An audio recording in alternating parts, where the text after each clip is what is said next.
அஸ்ஸலாமு அலைக்கும் வரஹ்மத்துல்லாஹி வபரகாத்துஹு.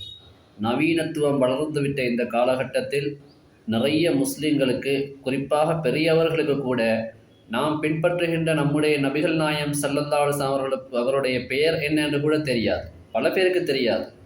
இன்னும் எத்தனையோ பேருக்கு லா இலாஹ இல்லல்லாஹ் முஹம்மது ரசூலுல்லாஹ் என்ற கலிமாவை கூட அது அவ்வல் கலிமா தய்யிப் என்ற பெயரில் கூட சொல்ல தெரியாது. அப்படியும் பல பேர் இருக்கிறார்கள். குறிப்பாக இன்றைக்கு இஸ்லாமிய கல்வி மிகவும் மங்கிக் கொண்டே போகிறது. உலகத்துடைய கல்விக்கு முக்கியத்துவம் கொடுக்கிறார்கள். ஒரு ஸ்கூல்லேருந்து வந்து அடுத்த அரை மணி நேரத்திலே டியூஷன் போகிறாங்க. அப்போ அவ்வளோ நேரம் ஸ்கூலில் என்ன படிச்சீங்க? அப்போ ஒன்றுமே படிக்கலை. அதே நேரத்தில் வந்து எவ்வளோதான் நம்ம படித்தாலும் நம்ம ஸ்கூலுக்கு கொண்டு போகக்கூடிய அந்த புத்தக பையை முதுகுக்கு பின்னால் தான் என்ன செய்கிறோம்? தூக்கி கொண்டு செல்கிறோம். மദ്രസാவுக்கு கொண்டு செல்கின்ற குர்ஆனை நெஞ்சோடு அடைத்து செல்கிறோம்.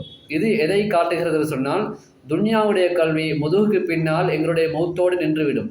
குர்ஆனுடைய கல்வி எங்களுடைய நெஞ்சுக்கு முன்னாலே வந்து எங்களை மறுமை நாள் வரைக்கும் கொண்டு போய் சுவர்க்கம் வரைக்கும் கொண்டு போய் சேர்க்கும். எனவே குர்ஆனை ஓத கற்றுக்கொள்ள வேண்டும். அதே நேரத்தில் குறிப்பாக நபிகள் நாயம் ஸல்லல்லாஹு அலைஹி வஸல்லம் அவர்களை பற்றி ஒரு சிறிய அளவாக தெரிந்து வைத்துக் கொள்ள வேண்டும். உதாரணமாக சொல்ல போனால், இதை நீங்கள் உங்களுடைய பிள்ளைகளுக்கும் சொல்லிக் கொடுங்கள். நம்முடைய நபிகள் நாயம் ஸல்லல்லாஹு அலைஹி வஸல்லம் உடைய பெயர் முஹம்மது நபி ஸல்லல்லாஹு அலைஹி வஸல்லம் அவர்கள். அவருடைய தாயார் பேர் ஆமினா ரலியல்லாஹு அன்ஹா, தந்தை பேர் அப்துல்லா ரலியல்லாஹு அன்ஹு. தந்தையுடைய தந்தை பேர், அதாவது பாட்டனார் அப்துல் முத்தலிபு, அவருடைய தந்தை அதாவது பூட்டனார் ஹாஷிம், அவருடைய தந்தை முப்பாட்டனார் அப்து மனாப். இவர்கள் நபிகள் நாயம் ஸல்லல்லாஹு அலைஹி வஸல்லம் அப்பாமார்கள், பாட்டனார் பூட்டனார். பிறகு நபிகள் நாயம் ஸல்லல்லாஹு அலைஹி வஸல்லம் அவர்கள் மக்காவில் பிறந்தாங்க. அங்கிருந்து தலைமையில் ஹிரா மலை கோயில தலைமையில் இருந்தாங்க. 40வது வயதில் உலக மக்களுக்கு நபியாக அறிமுகப்படுத்தப்பட்டார்கள். ஆரம்பத்தில் அவங்க நபியாக தான் இருந்தாங்க. பின்ன அவங்க வந்து என்ன செஞ்சாங்க? 13 வருஷம் மக்காவில் இருந்து இஸ்லாமிய பிரச்சாரம் செஞ்சாங்க. 52வது வயசுல மிஅராஜ் போய் தொழுகையை பரிசா எடுத்து வந்தாங்க. 53வது வயசுல அவங்களுக்கு மக்காவில் பல தொல்லைகள் கொடுக்கப்பட்டதுனால மக்கா விட்டு மதீனாவுக்கு போனாங்க. அந்த பயணத்துக்கு பேர் ஹிஜ்ரத். அதில் போனது அபூபக்கர் அவங்களோட போனாங்க. சௌர் கோயில் அவங்க 3 நாள் தங்கியிருந்தாங்க.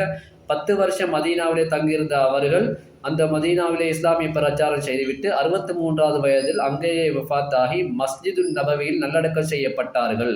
என்றது வரைக்குமாவது ஒரு முஸ்லீம் கட்டாயம் தெரிந்து வைத்துக் கொள்ள வேண்டும். முக்கியமாக இதை நீங்கள் எழுதி வைத்துக் கொண்டு உங்களுடைய பிள்ளைகளுக்கும் சொல்லிக் கொடுங்கள். குறைந்தபட்சம் இந்த அளவாவது தெரிஞ்சிருக்கணும். இன்றைக்கி சினிமாவில் வரக்கூடிய நடிகர்கள பேரெல்லாம் தெரியுது. கிரிக்கெட்டு வாலிபாலில் வரக்கூடிய நடிகர்கள பேரெல்லாம் தெரியுது. ரோட்டில் போகிற பேரெல்லாம் தெரியுது. ஆனால் ரசூல் ஸல்லல்லாஹு அலைஹி வஸல்லம் பேரு தெரியல. ஆனால் பேரு முஸ்லீம். தயவு செய்து நீங்களும் தெரிந்து கொள்ளுங்கள். உங்களுடைய பிள்ளைகளுக்கு சொல்லிக் கொடுங்கள். அல்லாஹ் ரஹ்மத்து செய்வானாக. அஸ்ஸலாமு அலைக்கும் வரஹ்மத்துல்லாஹி வபரகாத்துஹு.